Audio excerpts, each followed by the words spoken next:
Zachary Fisher, joining us live here on Facebook and YouTube. Zachary, welcome. Welcome. How you doing?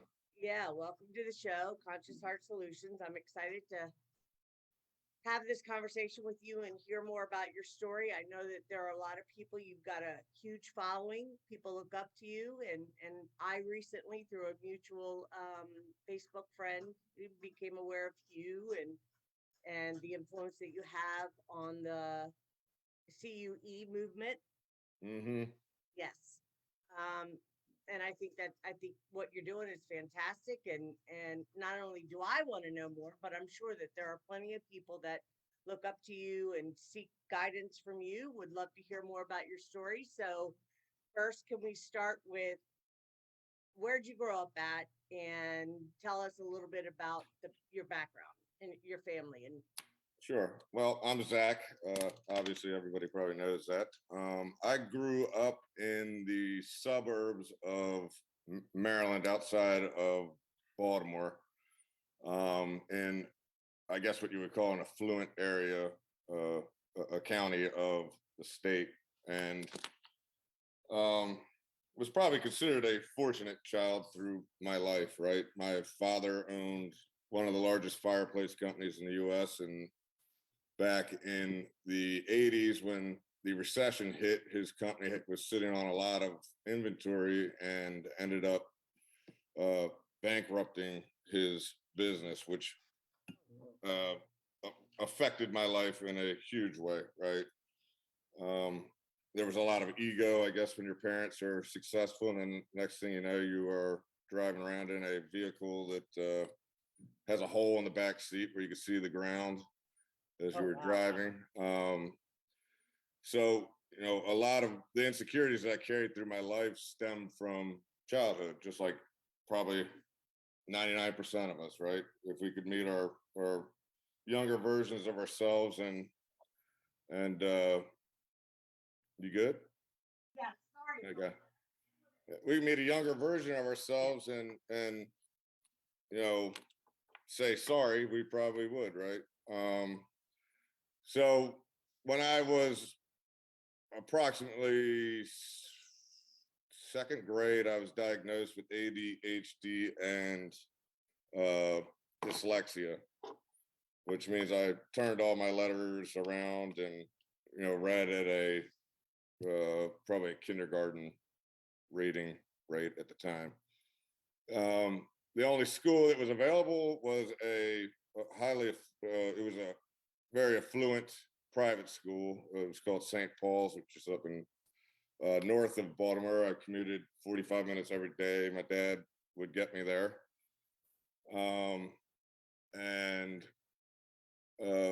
You know, it started at a very young age where I was already separated from the group of quote unquote normal kids, right? We were in remedial reading or classes for people that were, you know, in the eyes of other students, were less than intelligent. Mm-hmm.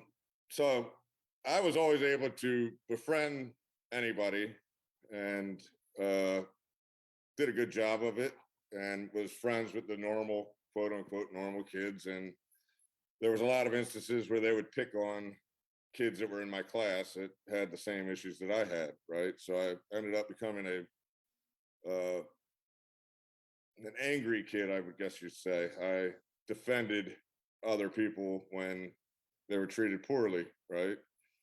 And that's something I valued my whole life, is the fact that, you know, if somebody is less fortunate than me, then I'm not different than them, right? I'm the same person as them. And I knew it in my heart and soul that, you know, just because, you know, you're less fortunate, you have a learning disability or you have a handicap or whatever, you are, you know, still a human being, right? So my whole life I fought, you know, every sport that I was in. I played ice hockey and I was a goon. I, you know, spent more time in the penalty box than I did actually probably playing the sport. So I had a lot of anger, and then once you coupled that with my dad losing his business and me being pulled out of the private school and being dumped into a public school setting, it was a difficult transition for me, right? So, beginning sixth grade, my father lost his business, and school had started, and I was about a month into school, and I hadn't actually attended a day. And my dad kept telling me he was working on it. He was working on it. He was trying to work things out with the private school. And about a month after, I ended up dumped into the public school. And I went from an all boys school to a school with girls, and didn't know how to act. Right? I was, when a girl would talk to me, I actually was physically frightened. Right? It was a weird experience. Um, so when I was 12, I found the ability to party. Right? I drank. I became the life of the party. I became invincible. Right? So I basically decided that my persona was going to be the party guy, right? And the class clown and whatever, right? And a lot of it was just, myself hurting, right? I went through life fighting and feeling at the same time that I was probably more privileged than other kids, right? And now all of a sudden I'm in a public school and I'm the same, right?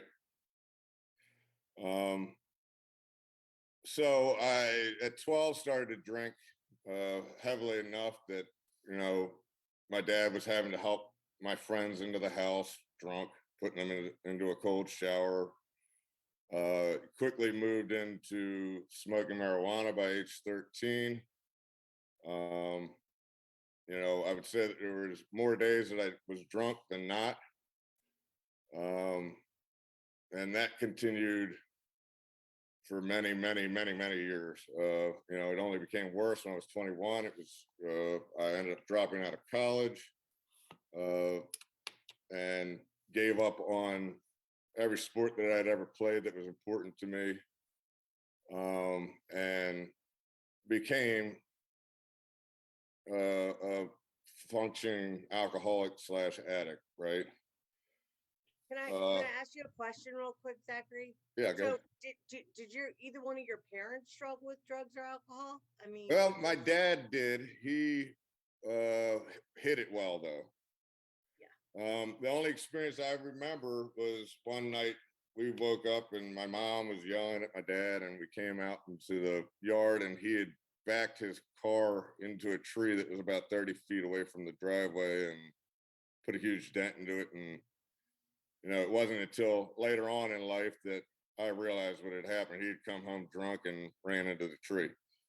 And then another time, and I didn't even know what had happened until years later, my brother told me. We were actually heading to see Star Wars back in I guess it would have been one of the 70s, 80s, early 80s. Right. And we were driving, he got pulled over, and he ended up in handcuffs and was taken by the police officer. My mom said that it was because he did not have a driver's license and that they had to take him in to confirm who he was, which I believed as a kid, right? And he was good at hiding it, right? Which made me really good at hiding it when I needed to, right? So I went through, college. I dropped out of college. I ended up starting a commercial window company with my father when I was 22 or 23. And we ended up growing that business substantially. My brother ended up coming in after about a year, and we grew the company to a $27 million a year business. And I was making more money than most professional athletes at the time. And my ego was got inflated along with my bank account, right? I vacationed 5 times a year down in the islands, whether I wanted to or not, right? And I felt as though I was entitled to do that, right? I would speed doing 95 miles an hour down the road and get a ticket, for like a 5-point ticket, and I just knew that I could pay it, right? And I had this self-inflated ego that was ginormous, right? And that carried over into relationships. It carried over into a lot of things. And through college and the start of my business, I started to dabble with cocaine. And cocaine started out that I was doing it at bachelor parties, events, right? Fun times. So I thought, right? And every time I did it, I was like, I don't really like that, right? So years into, probably 4 or 5 years into owning the business, I had more money than I knew what to do with. I was surrounded by people that were using me for the fact that I had money and the ability to pay for things, right? If I went out, everybody expected me to pay for it. If I went on a vacation, they expected to go for free. It was a nasty type of deal. And when you're in it, you don't realize it, right? So I got into a real, or you surround yourself with people because somehow it makes you feel superior and more right, powerful to have people depending on you. Or right. yeah, I get And it. deep down inside, I was very lonely, right? I was Oh, still absolutely, that I boy get that it. had been hurt, right? So I ended up developing a really, really bad cocaine habit. And most people, when I tell them, don't believe me. But I was doing the equivalent of $600 a day in cocaine, which is 2 8 balls a day. I had a guy that would deliver it to my mailbox every night and then wake up in the morning, it would be there, which in hindsight was a stupid idea, right? I mean, having drugs delivered to a mailbox is a federal crime, first of all. But I didn't He's our care. I biggest mean, drug dealers, right, Zachary. Is it? I mean, the cocaine import right. agency. I mean, everybody. I mean, a lot of people that I'm connected with, we tease about that a bit behind the scenes because unfortunately our government's the biggest drug dealers out here. Well, And let me tell you, yeah. I could tell you who I was buying it from. Okay. And he was a guy, he was actually an ex-DEA agent, and his buddies were all still agents down in Colombia, and that's where they were confiscating it and then reselling it from. And not to brag, but I mean, it was some of the purest cocaine that you could ever have, right? And this is one thing I tell myself all the time is I was fortunate enough that I could actually afford it. Because if I couldn't have, I would have done, whatever the step down is from that, and my life would have turned out, way, way differently. So I did that for approximately 3 years while I was owning my business. I was very uninvolved with my business. I would lock myself in my bed or my office at work, and I would do cocaine from 7 in the morning till 7 at night. And then after that, I would drink and smoke weed to bring myself down so I could sleep, and then repeat, right? And it was a daily habit that became absurd. So my wife at the time, she had found it and sent me to an outpatient doctor because I refused to go to a rehab center. I went, saw him for about a month, and I was doing pretty well. I, had stopped using it, and one night my wife went on an overnight trip, and I had deleted my dealer's number, and I was driving home from talking to my counselor, and I had an urge. And I said to myself, if I dial his number and he answers, then I was meant to do it.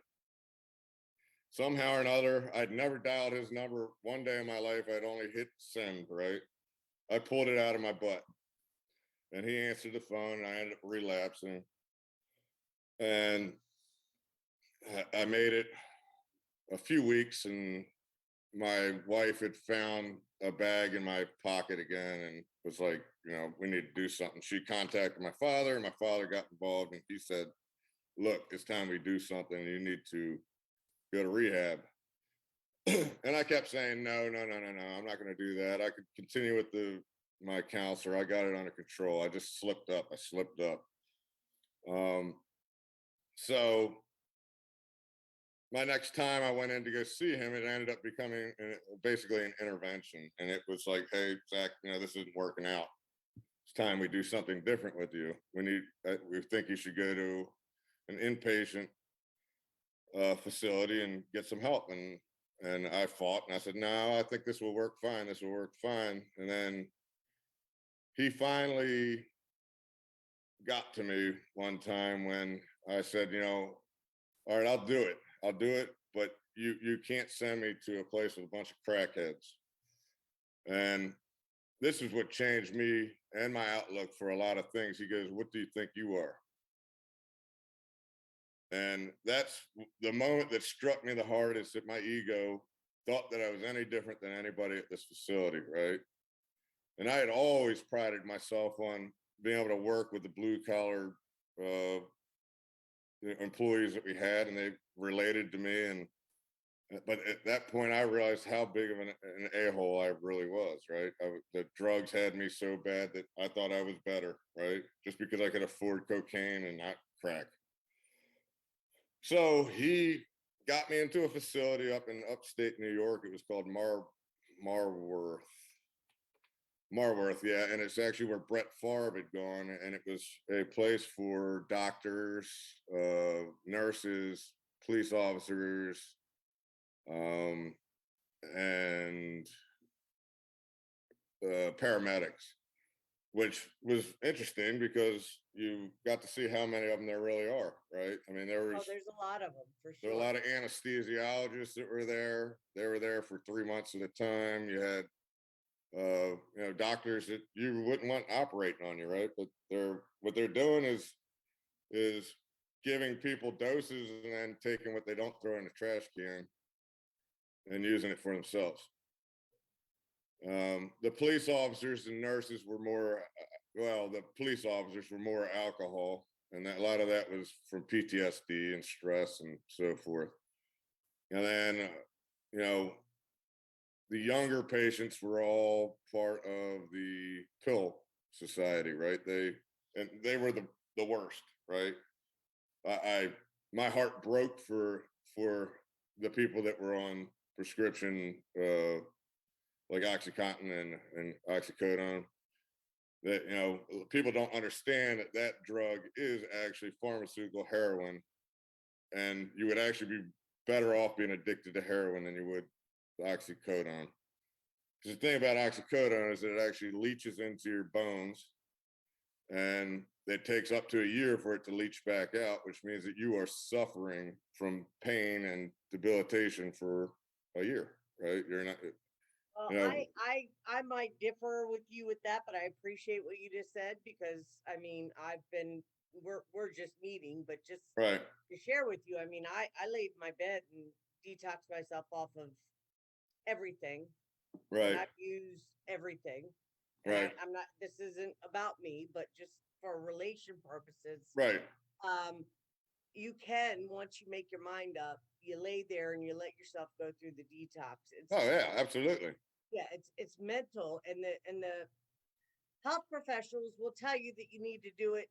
I'm not saying that there aren't cases where you definitely need to be weaned off and monitored and so forth, but have you ever considered that you may have been being used in a MyLab program or absolutely government program? Okay, absolutely. right. I mean, and that's was another story, is the fact that this school that I went to, I think there was a lot of programming that was happening there. I mean, and they did it under the guise of using flashcards to reteach me to read, right? And it was day long of flashcard, Programming. right? Yeah, and it is a form of programming. And fact is that understanding now is that dyslexia is actually a gift. It wasn't, Have it. it wasn't an issue, right? Yeah. So. Oh, Zachary, I'm listening to you, and I'm super sensitive, so I can pick up certain things and yeah. tell you that you're well on your way and you're doing great, and I'm very happy for you. Yeah. No, I'm doing. I think it's more than great. So let me keep going. Let me keep going here. Okay. This is just the beginning. So after where were we again? You were talking So I about was in rehab, flashcards. and I was up there, and my oldest daughter was 3, and my youngest was 3 months, and I had been there for 2 weeks. Actually, no, I think it was like 10 days I had been there, and it ended up being Father's Day, and my daughters came up to visit me, and that's when it really, really hit me what I had done, right? And I looked at my daughters, and I was like, I can't believe I'm making my daughters come visit me at a center like this, and I'm having to lie to them and tell them I'm here for work, and it broke my heart, and I ended up getting myself sober, and it was a decision, right? It like, and this is, a lot of people might not like what I say, but AA has its purpose. It definitely has its purpose, but there is an underlying issue that I have with AA, and I believe that You it keep going in and out. Is there any way? yeah. Yeah. Let me see what Sorry noise. about that. Sorry, It's just, the sun's setting behind us here. no, you're fine. I mean, I love that it's And behind you. There you go. That's better. yeah, so AA to me leaves leaves people as victims. It teaches people that you're an addict, and that you are it's a disease. And lots of people have lots of different opinions, but I personally think that it is a choice that we make on a day-to-day basis. When I was there, something snapped in me, and it was like, I will never touch cocaine another day in my life. And it was as quick as That's that. exactly what happened to me. Same thing. Right. And I agree with you. In AA and NA, if you ever notice the symbolism for I mean, I Yeah. can get real deep on you about that, Zachary. Yeah.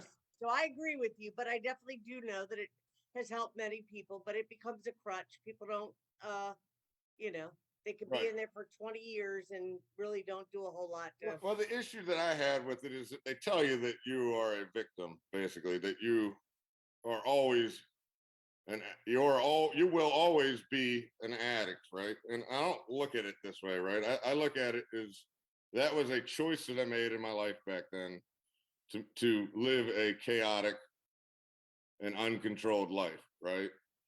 And instead, what they need to do is teach you to be empowered with your life, right? My whole life I was a victim, right? I was picked on. I was taught that I was less than, right? Even though I had everything in the world, I felt less than everybody, right? Were you taught that you were less than, or did you feel that way because of I your think circumstances? I was taught that way in a way, right? I was never considered a normal kid because I was in, I understand. right? Yeah. So it's a Program. It's all programs that the schools have done, and so forth. Yeah. So after 2 weeks, I ended up leaving, and that's when I'd say my first spiritual awakening happened. Right. That's when I got back home, and I looked around, and I realized that everybody around me was using me, right, including my wife. Uh, everybody like was there, and I started to look at everybody and go, are you here because of what I'm offering you, or are you here because of who I am, right? And then start to realize that they're obviously not there because of who you are, because all I've done is lied about doing drugs, and use people as badly as they were using me, right? So I went on for a while, and went back to work, and dreaded every day I went back to work, because I realized that I didn't like it. It was the money made me miserable. The people around me made me miserable. The responsibility made me miserable. And the way that I went through life made me miserable, right? So I made a decision one night and decided to leave my wife.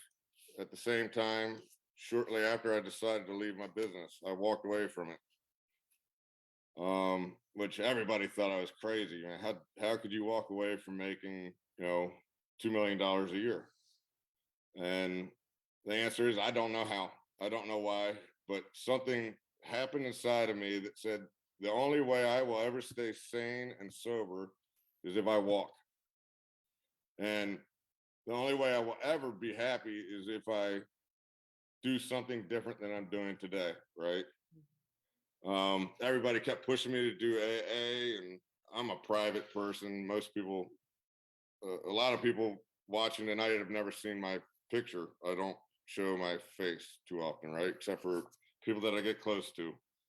So this is the second live podcast I've done. So Well, I sure appreciate you coming on, Zachary. And I can tell you that, well, you're talking to the right one, because I have had challenges.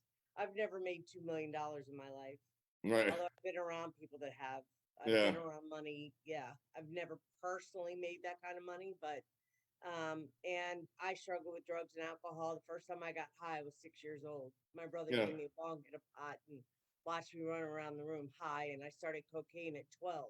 And I right, could go on and on and on. I was very young. right, But I also was used in the my lab. I mean, I was used in super soldier program, and they used cocaine to manipulate me to get me to go on missions. I'm not suggesting that is your case, that you were, but it sounds like you have some of the yeah, markings that would suggest that you were being used in some of these programs. yeah, I'm for not saying sure. yeah. And So I've gotten to the point where I've gotten to that understanding through inner inner processes, right? Where I understand something happened somewhere along the line with me that made me who I am, right? And my inner guidance basically told me not to worry about my childhood, right? And to worry about what's happening. And so I ended up walking away from a 10,000 square foot home, my wife, and a business that made me $2 million a year. And people all around me thought I was crazy. That was 17 years ago. Well, no, I went to rehab 17 years ago, and it was probably 14 years ago that I left my wife. And I walked away from everything, sold my part of the business, and um, went off on my own, right? And had enough money that I didn't need to work at the time, and I stayed home with my girls, and they were in private school, and I helped them with their homework, and I packed their lunches, and I did all those things, and realized how hard that job is, right? That was I love to hear that. That's fantastic. it was an Amazing. awful job, and mothers need a lot more appreciation than they get. Sure. Um, so shortly after that, I realized I was bored, right? And I opened up a landscaping business, and got remarried. And I married a woman that was sent here to destroy me. And that she did. She took every cent that I had, ruined my reputation. And she was what I would call the Jezebel entity, right? That came to absolutely destroy me. And she did. Did an awesome job of it, right? She left me basically homeless, right? And for a long time, I felt like a victim. And then after some time after we had gotten divorced, I finally got the nerve to leave. And some of it was because she made me leave, right? After she took everything, she positioned herself to keep the house and in the car, and everything was in her name, and she sent me packing, right? Um, and I ended up actually living in a hotel for 6 months, which was like a period where I had PTSD literally from the relationship that I had been in. She was evil. Like she made it made my kids not talk to me anymore. She made it uh so that my dad, and my brother wouldn't talk to me. Like she was really sent here to do this, Well, it right? sounds like, yeah, you were being targeted. Yeah. And And they use people. I know a little bit about this kind of stuff, Zachary. They use people closest to us to target to us, destroy especially us. when we're powerful souls and we have big missions. Right. But what So, they didn't plan on was the fact that it's exactly what I needed. mhm. Because with all of that stuff that she took my ego, she took me and shot me down to the darkest place in my life, right? I was living in an RV for a few weeks, or like a month or something like that, and got to a point where I eventually got a house. In my house, I didn't have enough money to put oil into the heater, and I sat there in my bed with blankets on. You could see my breath, and it was, it was a long, miserable winter. But that was where I was reborn, right? I found myself, and I realized that none of that stuff mattered to me, and it actually made me miserable. The people that came with it, the whole lifestyle of the suburban life, it was not for me, right? Trying to keep up with the Joneses was part of the game, right? I call it the dream spell, but anyways, go ahead. Yeah. Yeah, so we all were born with this, the dream spell where you all are fighting for the same dream and nobody's helping anybody get to it, right? We're all here clinging at each other and destroying each other.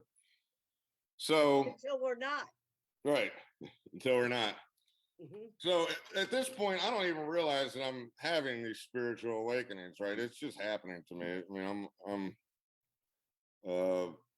now realizing I pushed everybody away that was around me that was using me, right? I'd set my boundaries, and to me, I'm just doing it. I don't even know why I was doing it, right? Right. And I didn't do any of the 12-step stuff, which might have made it easier, because a lot of this 12-step stuff teaches you have to ask people for forgiveness and say sorry, and then rebuild your relationships, which I didn't. I just tore it all down, right? To the point where, Self inquiry, the fourth step. These are all things that we can still apply in our life. I mean, I definitely appreciate the spiritual right. principles of the program. Yeah, I definitely Yeah. can appreciate it. And if I didn't have that ego back when I was in rehab, I probably would have asked for help, right? The fact was, I still was at that process of I could do it myself, and I did end up doing it by myself, right? And I think that was part of my journey here, is that I knew that I had to do it for myself. Um, so I ended up walking from everything, and uh, lived without dating much for well over a year, which was a long time for me because I was used to bouncing relationship to relationship to relationship. Then I eventually started to do a dating app, and went on to a dating app and ended up meeting Sue, who is my current wife. And we dated for a long time, and I still was going through uh, my self discovery. And Sue is a type of woman that never never had done things to the extent that I had, right? Where I was just a walking catastrophe, right? Lived a simple, and she always called herself Simple Suey, right? She is a simple-minded woman that doesn't require a lot of drama in her life, right? Whereas when I was younger, I was addicted to drama. Like, if it weren't Well, around me, yeah, I wasn't living, right? I was it comes from trauma. right, And so, yeah, there's you know chemicals that are released in our brain due to drama because of r- the trauma that we've been through. So we seek that out. Not we don't say it consciously, oh, I'm going to go look for drama, but we right, act it out to reinvent situations in our life because we feel alive. right, Right? It makes you feel like you're a part of something, you're alive, and there something's happening in our life, and we don't. Well, now you probably appreciate your silence and your sitting still and your Mm-hmm. self-inquiry and so forth. So Yeah. I Now get it. Yeah. that didn't happen until after this even. So we were dating, and I still had a lot of trauma and baggage with me, and she couldn't understand how I allowed a woman to ever treat me this way and treat my kids that way, and how I could have ever been that big of a victim, which anybody in the right mind would wonder the same thing, right? She thought there was more to the story, right? So we broke up, I don't know, like a year into dating, and then spent some time apart, and we ended up getting back together, and then we moved in together, and this is when my spiritual awakening really started to kick in. This is when the 17th letter uh, started dropping, and I was following this, and because of my dyslexia, I think I was able to read into the drops more than other people could. Right, I could see patterns, and I could understand that something different was happening here. This wasn't Oh, just uh, that's awesome. this wasn't just noise, right? Most people don't realize this is that I actually voted for Obama the first go around. His second race, I did not vote. When uh, Trump ran, I did not vote. I did not, and it was shortly after Trump ran that I saw that he was actually fulfilling the promises that he made. Mm-hmm. And Maryland is an extremely liberal area, and I ended up uh, finally getting tired of hearing everybody on Facebook talk about how bad he was and how he's a racist, and I was like, yeah, this is baloney. This is, then I started to challenge people, and I would start going, tell me how this is the case. I don't see it, and unless you can give me something other than what the mainstream media is parroting, you're wasting my time, right? I had 600 real life friends, right, that were from my hometown that were on my Facebook page. And next thing you know, I ended up down to zero. I literally deleted everybody that was on my Facebook account, and and ended up meeting people slowly through this process, right? Where they were also seeing something strange was going on with these, 17th letter uh, that were happening, right? And they were seeing patterns, and they also were saying, these things are different, right? We are learning something here that can't just be a coincidence, right? So wait, can I ask you, what is it that you feel that, what, I'm curious to know, what was it that you were picking up that other people weren't able to see, Well, Zachary? first off, it started out with the fact is that our president was actually doing what he was promising, right? Mhm. Now it was more of a feeling that I would say than anything with Q, and this is before I didn't even realize that I knew how to feel energy, right? Like this was before that.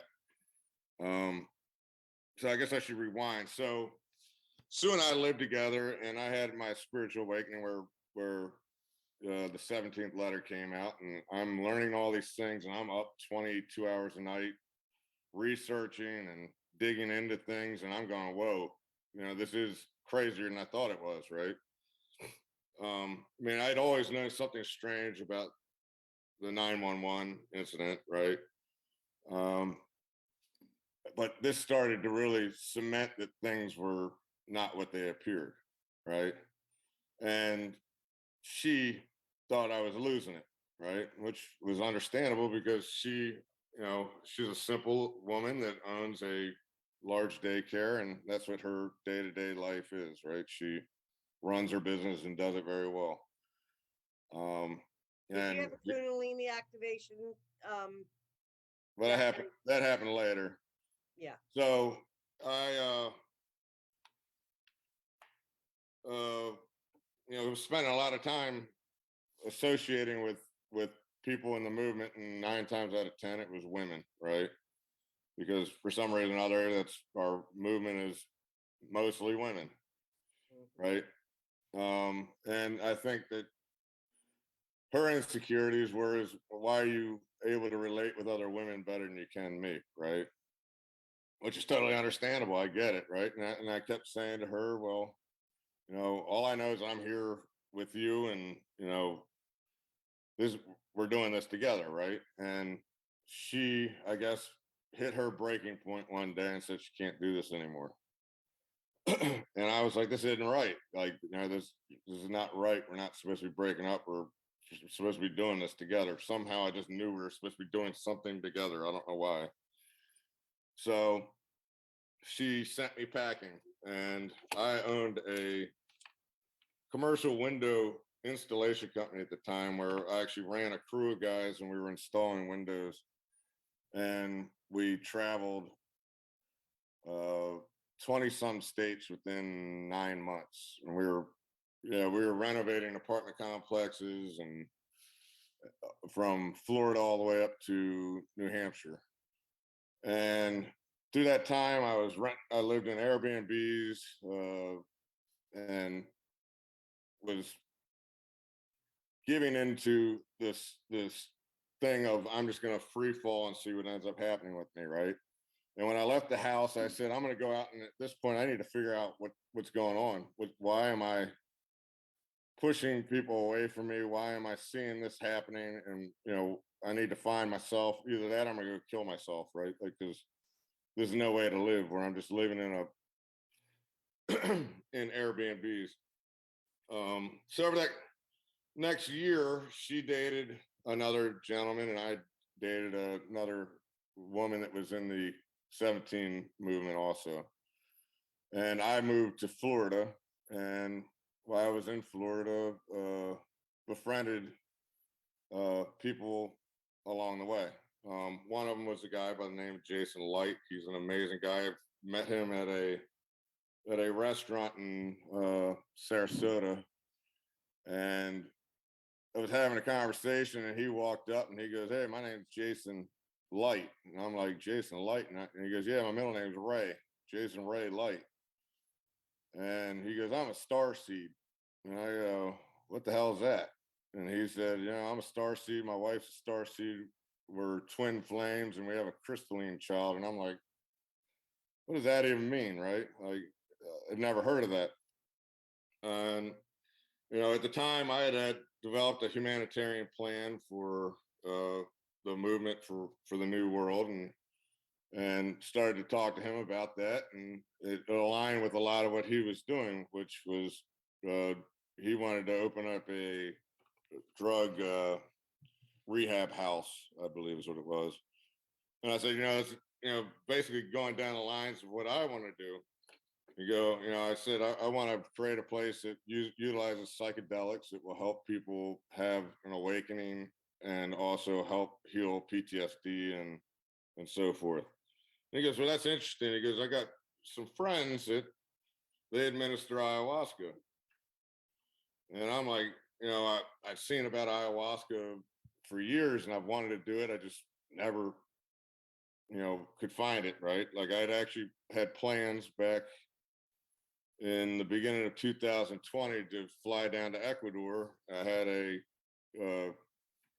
river guy that was going to take me up in the rivers into the jungles, where I was going to stay with a tribe for 6 months, and they were going to teach me to be a shaman. And following the 17 movement, I saw something was coming. I just could feel something coming, and I ended up going, "No, this is not the time to go out of the country." And I ended up going with my gut, and I stayed here and didn't do it. And Jason's like, "Well, my friends are in Florida, and you can go sit with them if you want." And I said, "All right, I'll do it." And it was during COVID. They actually weren't doing any ceremonies at the time because of COVID, but made an exception to have me come up. So went to their house and sat down 2 nights for ceremonies.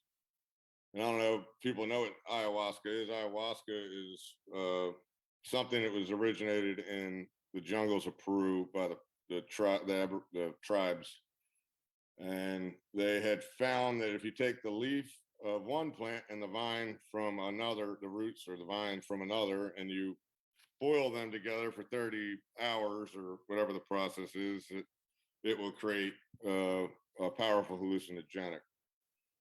So the first night I sit down and I drink one serving, which is like an ounce and a half, and nothing happens. And he comes by and he goes, "How you doing?" I said, "I'm fine." He goes, "All right, well, here's another serving." Right. And I'm like, "All right, well, still don't feel anything." And they're like, "Oh, wow, man, we have a mountain here, basically. Like somebody with a huge ass ego, somebody that won't let go." Right. And I'm sitting there going, "What's that mean?" And he gives me a third dose. I take the third dose, nothing happens. And then he brings over a fourth one. And uh, his girlfriend was also helping administer. And she goes, "What the heck are you doing? You're not giving him that." And they end up taking it away from me. And I'm sitting there, and next thing I know, I purge, which is you end up throwing up. And when you throw up, it's literally you're purging an emotion, right? Or a trauma, whatever it is that's blocked within you, right? So whatever that block was, it was keeping me from letting go. Finally cleared, and everybody else had already come down, and I'm sitting here, going, I'm not ready to end, right? So he sends me to bed, and then I'm sitting there, and literally, Mother Ayahuasca is a spirit that comes out when you're doing the ceremony, and she comes up to me and she goes, "Do you want to see the Akashic records?" And I said, "Sure." And it was a beautiful thing. It was literally, I could ask a question, and like a Google search, it would slide an answer in front of my face. And it was like a I don't even know, like a frame would just slide in front of my face, and I was like, "Wow!" And I Like a sat there for, hologram. what's that? Like a hologram. Right. Yeah. And for hours, I was sitting there asking like deep questions, and I can't recall any of what I was asking, but I'm sure my subconscious is literally. And I remember going, "Man, everybody should do this. This is amazing." And at the end of it, all of a sudden, in red writing, and it was like a thunderous voice. It was like, "You got this. You got this. You got this," over and over and over and over. And it was like the biggest feeling of love that I'd ever heard in my life. Right, like somebody supported me, I love and that. I guess it was the first time I'd ever heard my spirit guides, right, or my higher self speaking to me. And so I ended up going to sleep, and then the next night we go out and we're in the living room, and we all set our intentions. And I said, "I set my intention to have Mother Ayahuasca kick my ass." And he turns to me and he's like, "Be careful what you wish for." And I said, "No, I said, I want to learn it. I'm not here to do this 100 times. I want to do it right." So he's like, "I got this special brew that's very strong, and I'm going to give it to you." And he gives me an ounce and a half of it, and I was like, "All right, I'm going to go into this. I'm just going to meditate." And I literally lay back, and as I'm laying back, I go poof, I'm gone.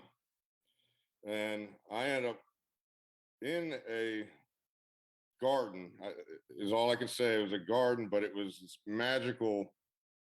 It wasn't like here. It was,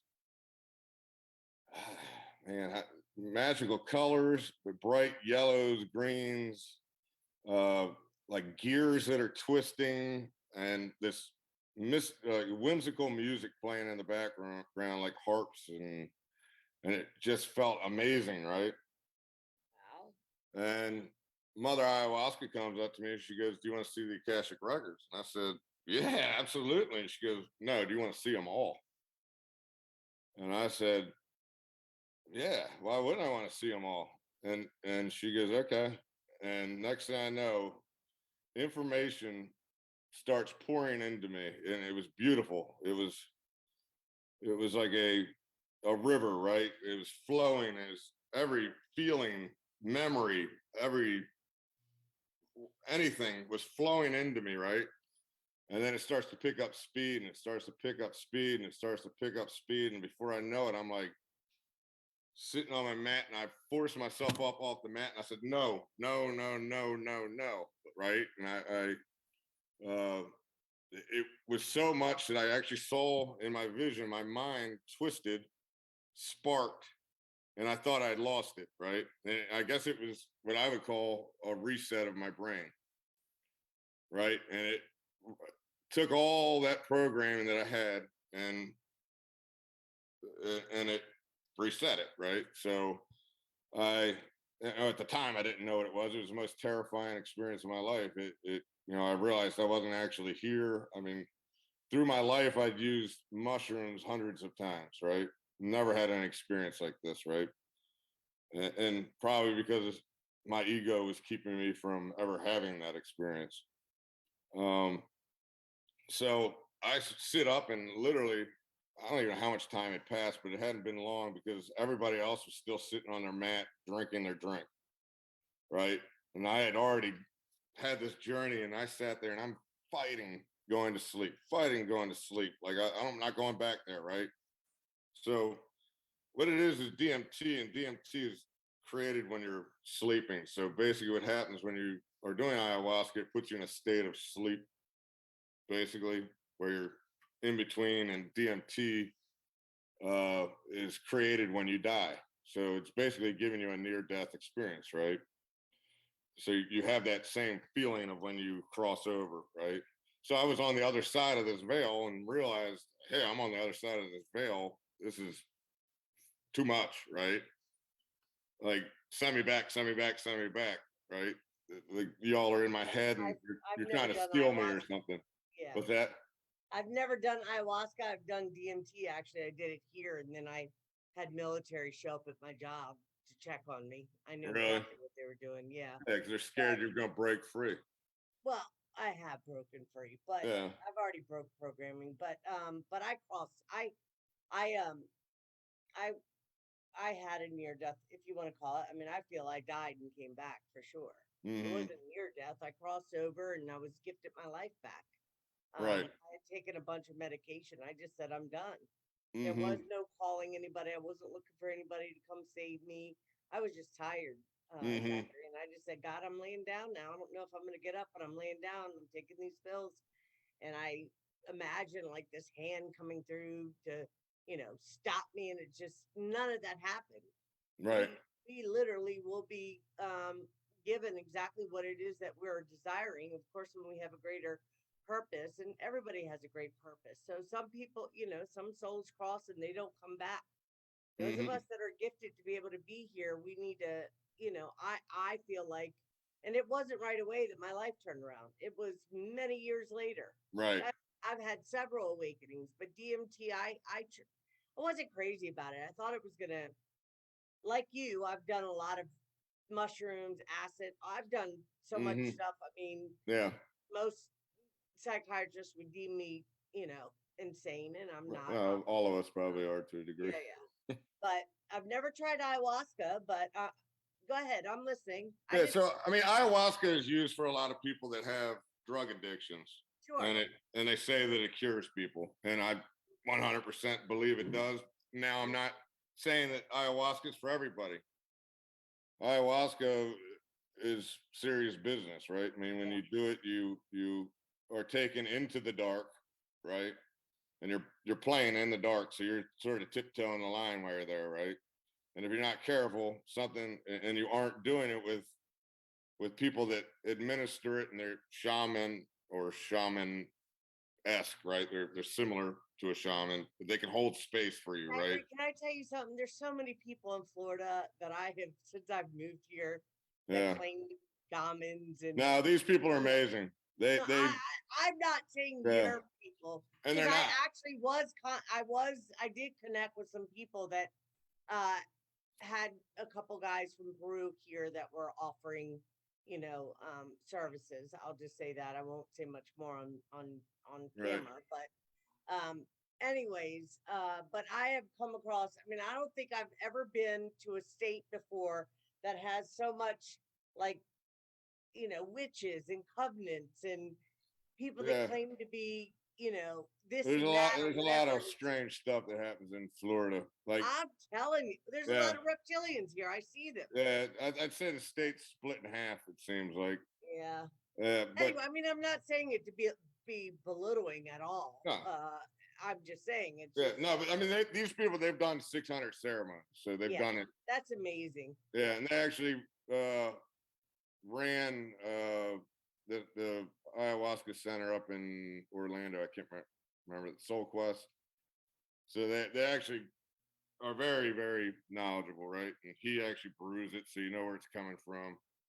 I have a recipe for it. I have Yeah, people that, it's not something I recommend anybody do without oh, I wouldn't do it without without, somebody holding absolutely space not. for you, right? Yeah, Because yeah, when you're there and you're not careful, the dark entities can attach to you, right? And probably keep you, right?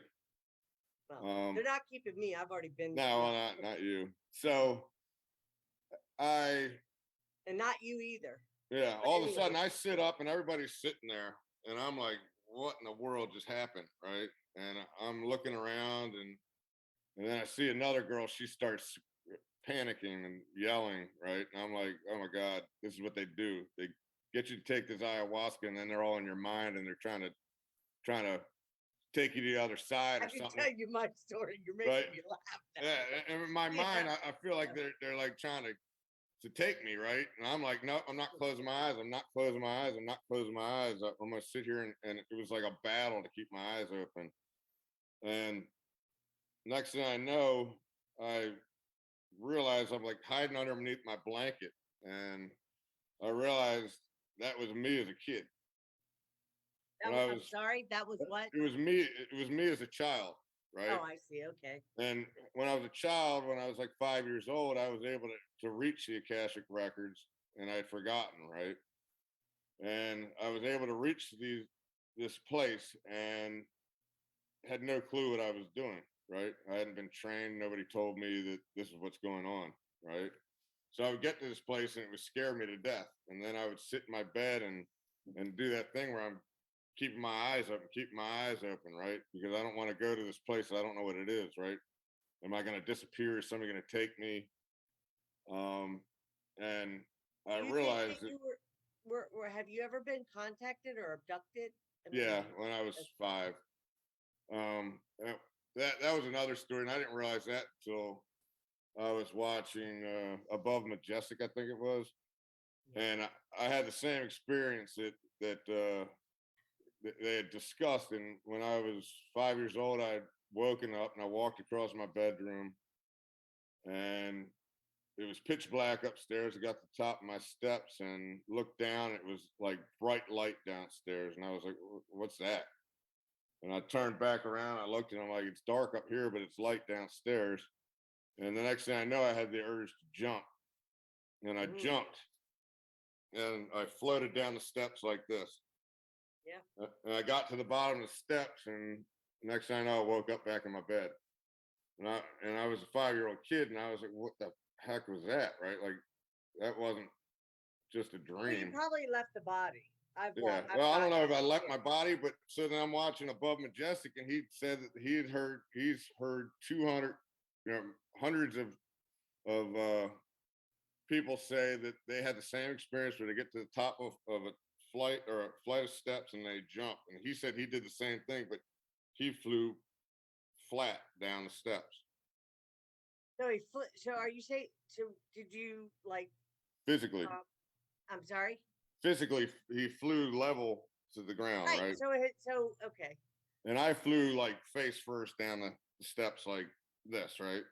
And he said, Probably what I'm trying to say to you is I'm not saying that I'm correct, but I've stepped out of my body, walked around my apartment and so forth. yeah. I So mean, it's I've done that hundreds of times, sure. and that's what I thought too, until I Yeah. saw him say this. And he said it was actually when people have been abducted.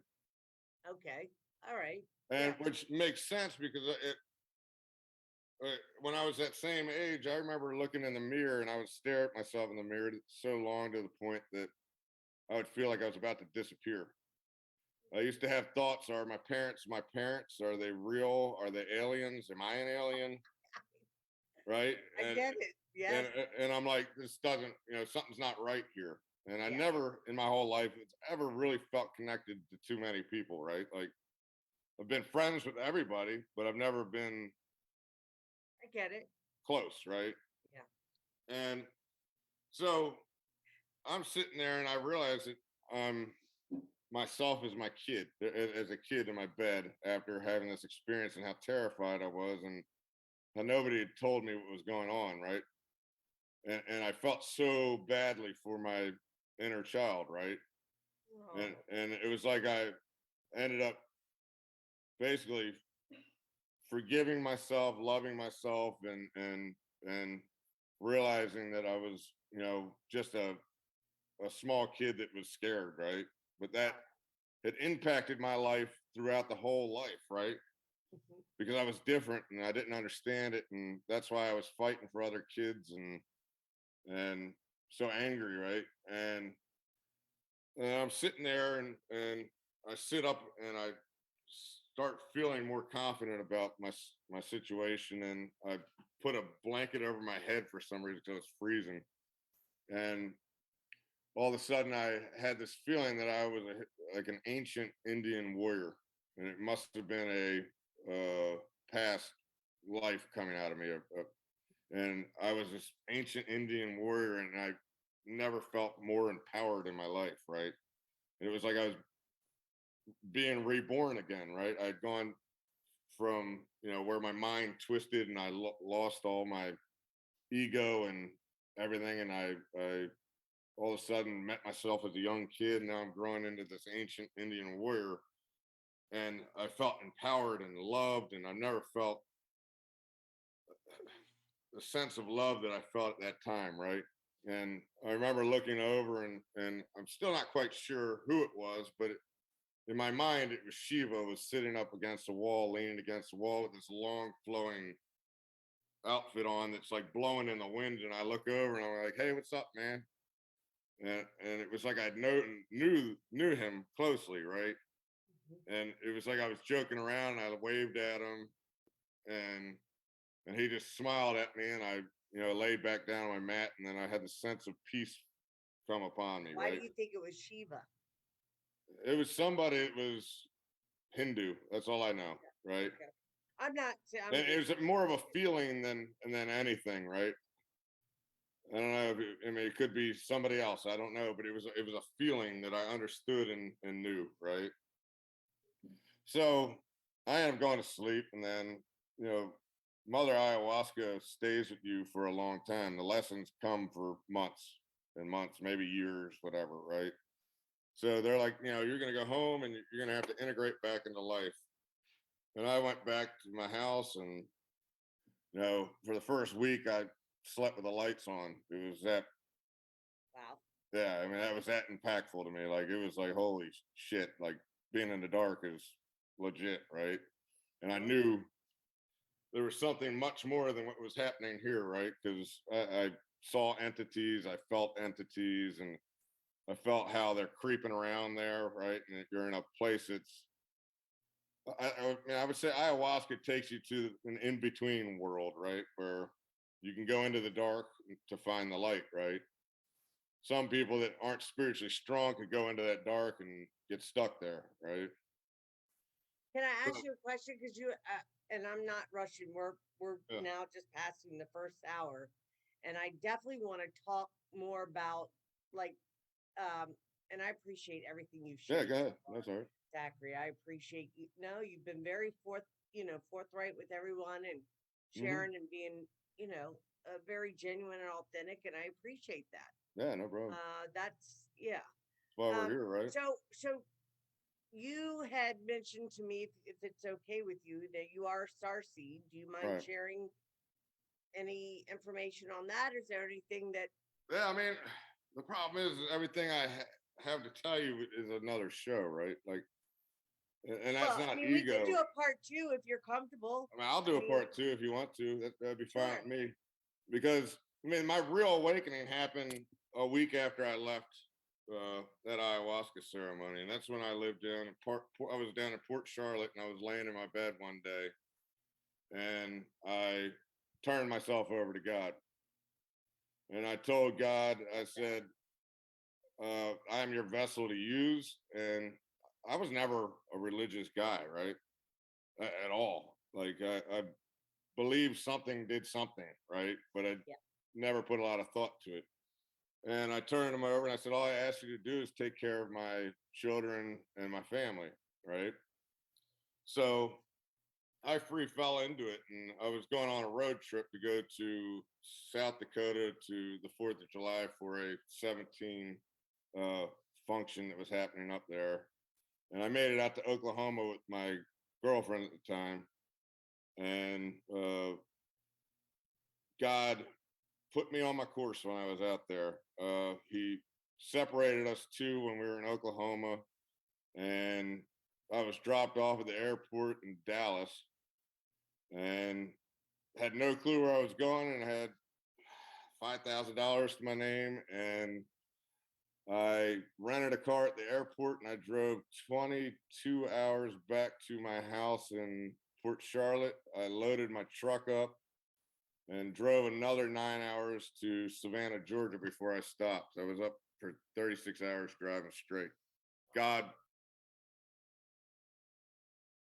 was even doing it. Except that my kids lived in Maryland, and God sent me back to Maryland. And I was in Maryland in 2 days. I drove 2,400 miles, and I ended up back in a hotel during COVID lockdown. And it was quite different in Maryland than it was in Florida. It was way locked down. And I was like, what did I Oh come yeah. here for? My whole thing, I have my so I moved here. I'm in Jacksonville, Florida, and I moved here in 2018. I lived in downtown Silver Spring, right on the Oh, line yeah. of DC and Maryland on East West Highway. Yeah, that's not far Uh, from where we were. yeah, and I grew up in Wheaton, and then I dated somebody that was from Baltimore. That I was targeted.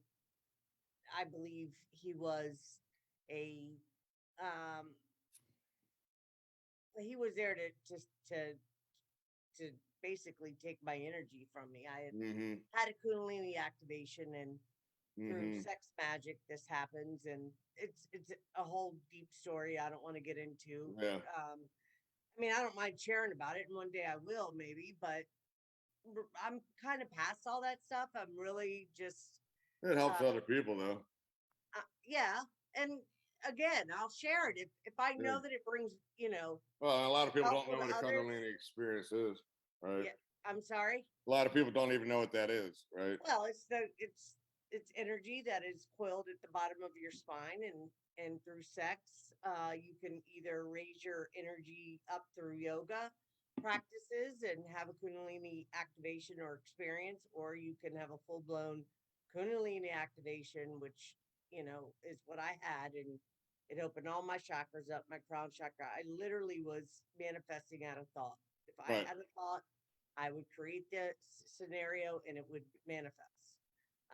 I was getting downloads. I was told that they're killing and raping my children, and I didn't really understand at that time what that meant. And then I was pushed into my mission. I Right. know what my mission was, and I know that my mission, and I'm that I have one of the most difficult ones here on this planet. Mm-hmm. But and I don't say that lightly or grandiose at all. I've Right. been I get it. humbled by all of it. Yeah. But I, at the same time, can't walk around with my tail between my legs either. I have to stand up, and we have to, stand in our authority as divine beings and here to do what we can to be in service however we can. And this is one of the ways that I do it. And then there are things that I don't talk about that I do my Right. best to help people. And I'm still becoming. We never arrive. And I always say that No. because I think, yeah. I mean, But I think that's fantastic, Zachary. So anyway, okay, so Maryland, so you went back, your so kids. I get back to Maryland, and my relationship is still terminal at best with my children. Right. I had gone through a relationship with my ex that had destroyed their trust in me. I'd been an addict. Their mother hadn't spun me as a great father, which I get all of it. Like, And God literally delivered me back to Maryland to do what I guess the 12-step program makes you do, right? And that was to face my darkest moments, right? And I came back with the understanding that I was going to do whatever it took to fix it with my kids, right? And I had a tent and I was prepared to sleep in the woods, honestly. I get it. And I stayed in a hotel for a week, and literally it was like I was going through a cleansing period where I was taking 6 or 7 baths a day.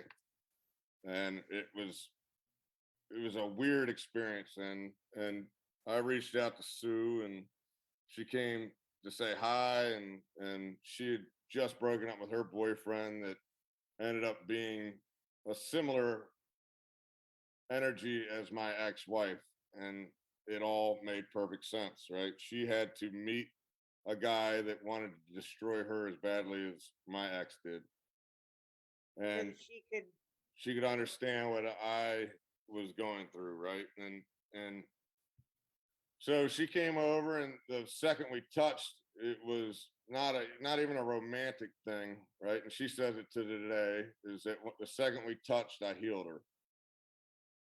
And that's lovely. yeah, and I, was like, there's no way, right? Like, there's no way that, like, she hasn't followed all this, 17 stuff, right? And she's awakened, right? So we dated, and I eventually moved back in, and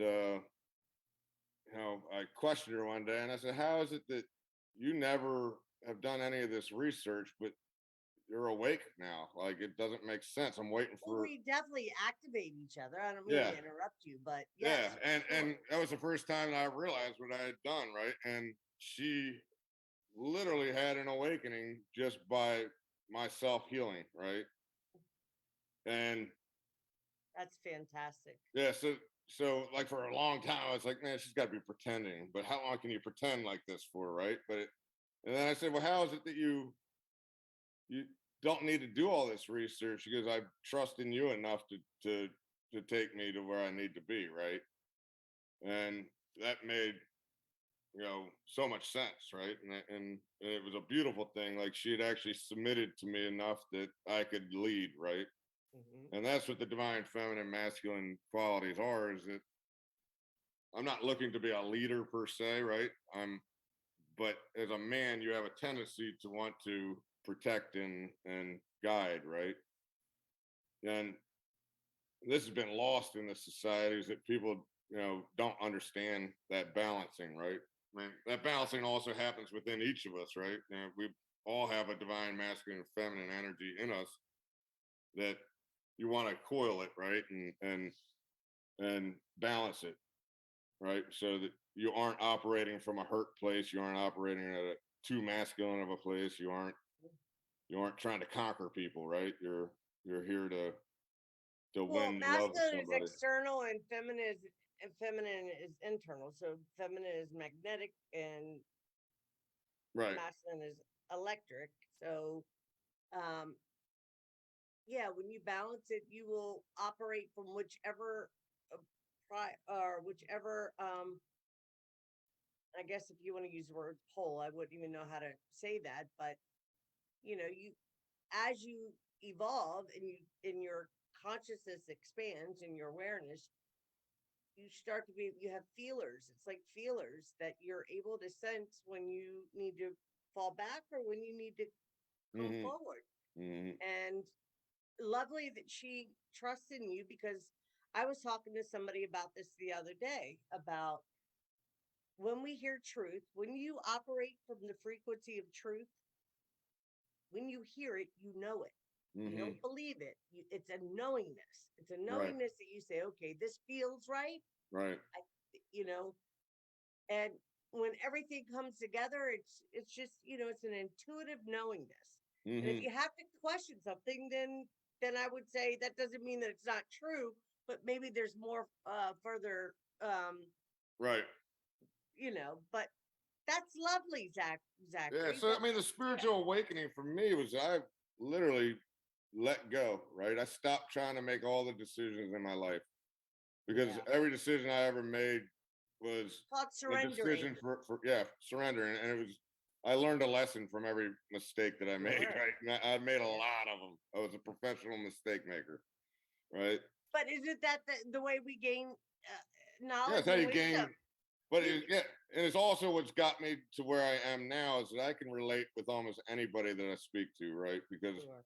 I see the pain in everybody because it's been in me, right? So I can also help people find their way out of that pain. So submitting to that, and literally everything that I do is guided by, my insides, right? Like, and even if it feels uncomfortable, I still do it, right? Like this show, like I'm not a big podcast guy, right? Like I like my privacy, and I don't really like to have a schedule, right? Or So a lot of attention on you. I get it. yeah, What sign are you, if you don't mind me asking? Aries, Okay, so you're a leader. right? That's what an Aries is. Yeah. That's a beautiful thing. I So mean, that's my north node. So in this lifetime, so your north node is what your soul is right, traveling to become. Your south node is what you were in a past life. I would definitely, if I were you, I would maybe check out your birth chart, and it will give you even more information right. to be able I to. haven't looked at it. I've just never really spent a lot of time. Like a lot of what I do is I just follow the guidance that's inside of me, and it shows me everything I need, right?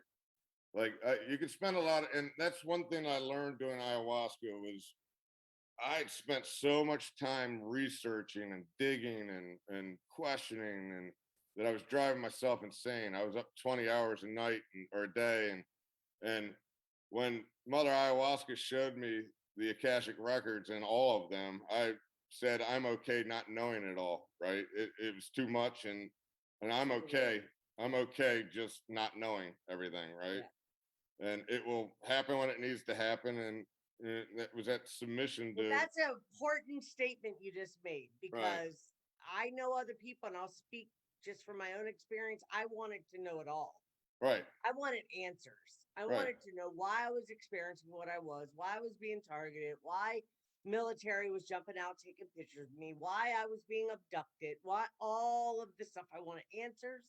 right, And now I have surrendered to knowing that what I need to know I will know, and I will intuitively be able to pull up what's necessary in any given time right, if it's needed for me to be able right. to yeah, So navigate through this. I know we're running out of time here. So Yeah, the to go full circle with this is actually pretty interesting that we're sitting here having this conversation. Is that one day we woke up and in our kitchen we heard a bang, and we go out there and our cat has a sparrow pinned up against the inside of our bay window, and uh, I'll tell you something and I'll probably say something I haven't told many people, but my DNA goes back to Zeus. okay. Um, so that's my energies are coming from, and that's what I feel flowing through me, right? Um, so we go out and And I believe you. yeah, and I take a I want you picture to know of that. Yeah. yeah, yeah, and I take a picture of Sue. She's taking a towel and she wraps the bird up and she takes the bird and lets it out the back door. And I posted it on Facebook and and didn't think anything of it. And I go out into the yard, and this was last year in June, I guess it was. And I had already planned. We were planning on coming down to Florida where we are now, and And we were I'll be coming to meet you guys yeah, this yeah. weekend. So And we definitely have to talk about that before we end the show. So go ahead. yeah, so we were having a gathering. We had said, let's have, we're going to be down there for the month. Let's, just see. Since I lived in Florida, maybe a few people come meet us at the beach. So we made a post and said, anybody want to meet up for a day on the beach? And it ended up becoming something way more than I expected. Right? We ended up. This I is love during COVID. Nobody was flying, so people literally drove 3 days to show up, and we ended up having about people, I'd say 80 to 100 people. Mhm. And this is, people were falling sick. I mean, a lot of people didn't show up because they got sick. Yeah. So rewinding, the bird was in the kitchen. I go outside and I'm cutting the grass. We have a fairly big lawn, and I'm on the lawnmower and I black out in a meditation, and I see Sue and I getting married on the beach.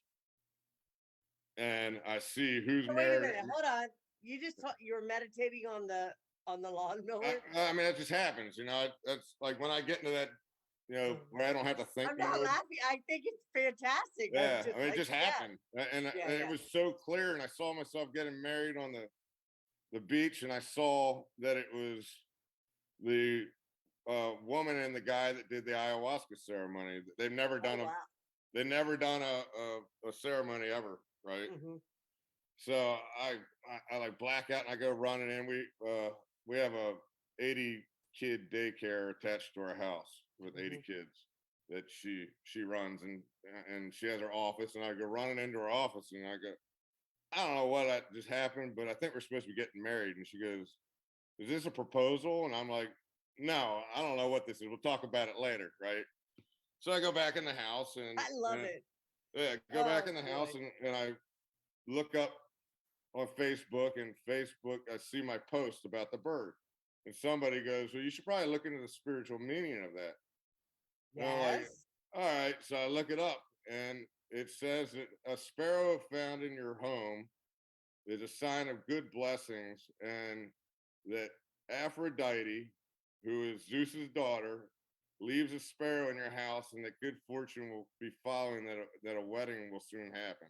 Oh, I love that, Zachary. I love Yeah, so that. I end up, I get excited with stuff like this. yeah, so we got, Tell you I'm like, when you're finished, I'll share a little something. Go ahead. yeah, so Yeah. I'm like all excited, and I'm like, this is crazy. Like, there's no way this is all happening, right? And this is how my life has been playing out for a long time. Everything showed to me that dramatically, right?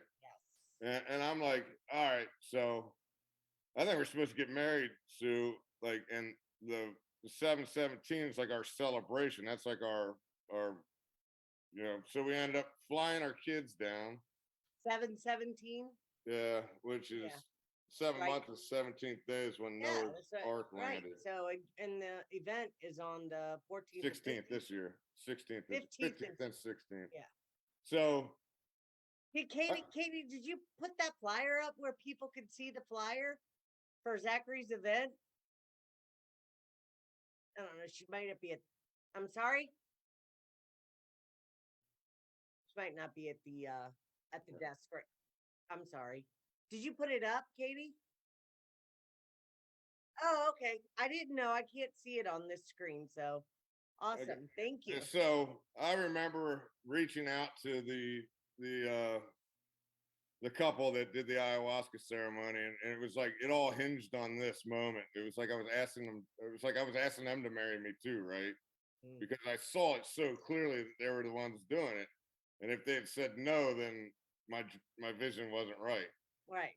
So I asked them, and they said absolutely, right? So they ended up doing an amazing ceremony last year on the 14th, which is 7/14/21, which is 7 plus It was 7 plus actually y'all's 7. anniversary a year later. Yeah, So the 15th and 16th. So Thursday would be the 14th. yeah.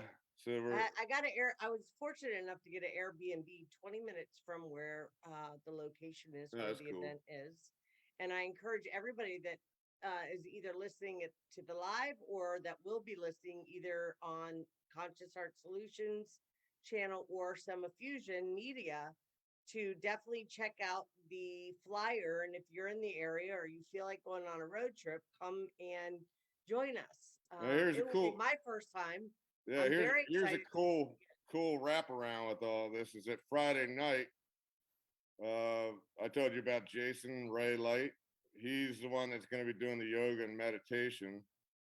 So it's literally my journey is going to go full circle. He's going to do Friday night, and then Saturday night, the woman that married us will be doing the meditation again this year. And last year's meditation was amazing. We were out on the beach, and had a full sunset, and she did an amazing job. It was, I'm so excited to meet yeah, you guys and it meet. was There's not awesome. much going on here in Jacksonville, Zachary. So when I live alone. I don't have children. I'm not involved with anybody. And my heart, I want more connection for Yeah, the sure. West Coast Uh, is different than the East Coast of Florida, surprisingly.